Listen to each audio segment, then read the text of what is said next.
Todo psicopata é um narcisista, mas nem todo o narcisista é um psicopata, né? Interessante que há diversos graus de psicopatia e o narcisismo é um deles, né? Tem o narcisista, tem o estelionatário, né? Uma pessoa que não mata uma pessoa de modo direto, mas de um modo totalmente direto e por parcelas, né? O narcisista tem a tendência de matar o sonho das pessoas, né? Quando ele olha o outro, ele não vê o sentimento do outro, ele vê o sentimento dele acerca do outro, né? Ele vê o outro como uma espécie de um objeto a ser usado, como ele pode tirar imensas vantagens. Então, o narcisista, né, a princípio é uma pessoa que gosta muito de tirar vantagens e não tem nenhum traço de empatia. A empatia é o caso de você poder sentir a dor do outro, né? Então, ele é impossibilitado de sentir. Mas ele pode mimetizar alguns sentimentos, né? Ele pode disfarçar um arrependimento, né? Ele pode disfarçar um estado de melancolia, ele pode disfarçar, né, até mesmo uma tristeza profunda. Mas ele faz isso como um ato de obter favor da pessoa, né, que depende estritamente dele. O interessante é que ele é capaz de fazer uma leitura corporal de uma pessoa e verificar o quão frágil e debilitado é essa pessoa.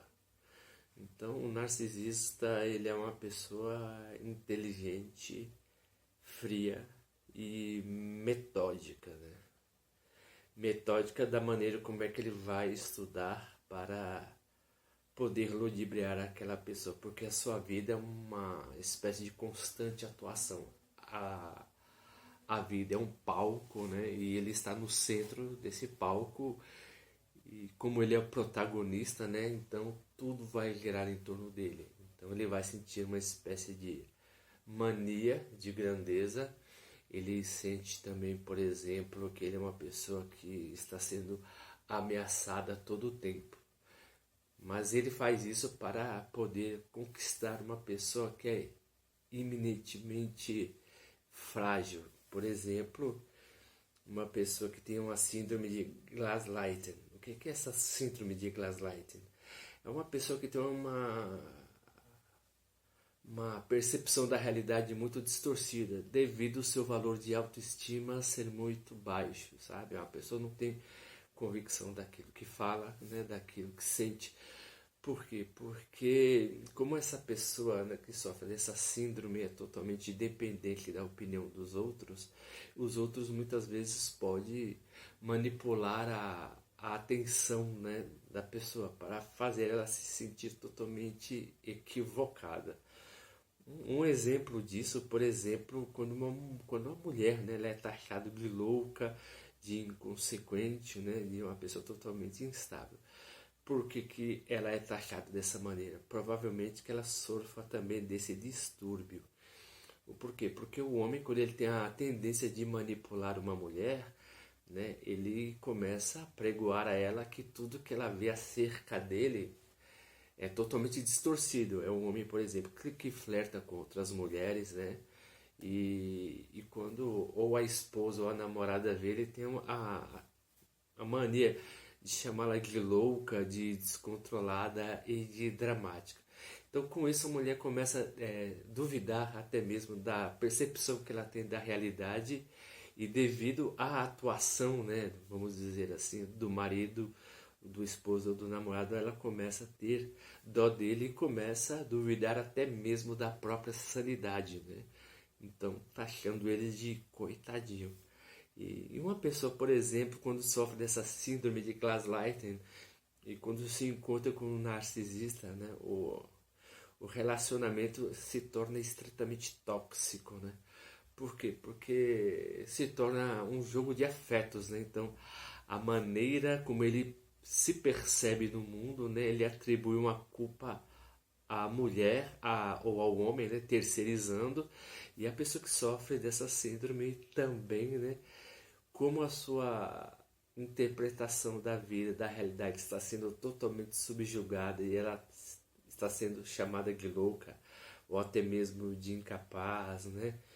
Ou então de dependente emocional, então ela vai aceitando isso, né? Então é uma espécie de autofagia, né?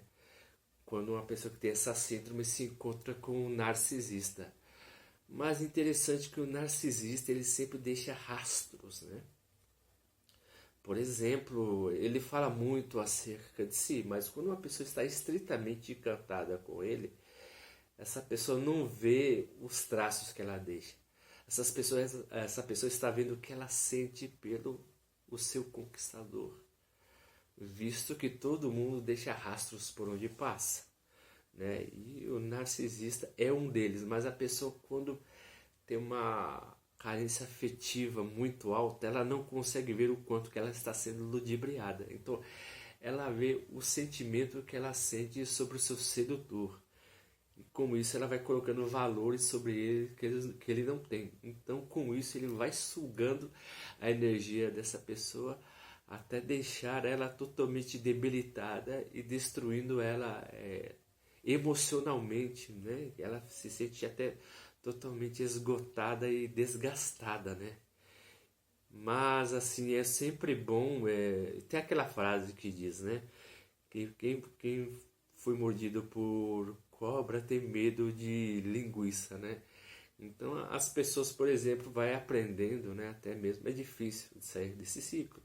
Mas quando a pessoa aprende à primeira vista, por mais dolorosa que seja, a pessoa vai tendo o pé mais calcado na realidade e começa a verificar mais o que o outro demonstra do que o sentimento que ela tem para aquela pessoa que a demonstra. Então a pessoa não vai colocando mais os seus sentimentos na outra, ela vê o rastro que a pessoa deixa, né? E interessante que as relações tóxicas, né? Elas deixam um rastro muito grande na vida de uma pessoa, tornando essa pessoa até mesmo dependente e sempre acionando outros gatilhos. Porque é uma pessoa, por exemplo, que cai a primeira vez na mão de um estelionatário emocional, de acordo com a teoria de Freud, a pessoa vai cair novamente nisso, né?